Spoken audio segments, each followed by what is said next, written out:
If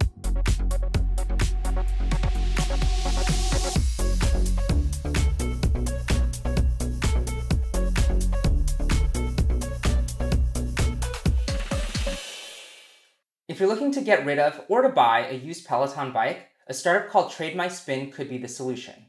In theory, you don't need a whole separate marketplace for this. And yes, you can definitely buy or sell a bike on Facebook or Craigslist. But Trade My Spin CEO Ari Kemmelfeld told TechCrunch that when he tried to buy a used Peloton bike himself, he saw that the process was incredibly inconvenient because you're making a big payment on a product that you might not be able to test out. Plus, you might not have a vehicle that can fit this kind of bike, and it's not like you can just throw it into the backseat of an Uber or a Lyft. So what differentiates Trade My Spin is less the marketplace and more a focus on the logistics side of the transaction.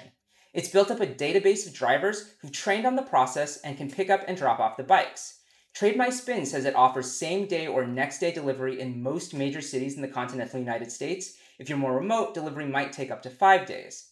As I record this, the Trade My Spin website has Peloton bikes for as little as $500 compared to around $1,500 if you were to buy a new model. Then the delivery fee starts at $149. You can also buy other types of Peloton equipment on the marketplace, including shoes that the company says have been cleaned with antibacterial and antifungal cleaning supplies.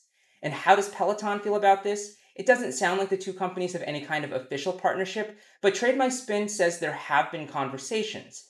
Of course, Peloton has had a bumpy few years, with sales surging during the pandemic, then falling as people started leaving their homes again and maybe going back to the gym. So Peloton has its own reasons to support this kind of marketplace because its business model revolves less around making a huge profit on hardware and more on selling subscriptions for its classes. If Trade My Spin can take a bike that's just sitting idle and put it into a new customer's hands, that's more subscription revenue for Peloton. Ultimately, the startup doesn't just want to be a marketplace for Peloton products. It's planning to expand into other types of exercise equipment and eventually any other unwieldy objects that you might want to buy or sell and have delivered. See you tomorrow.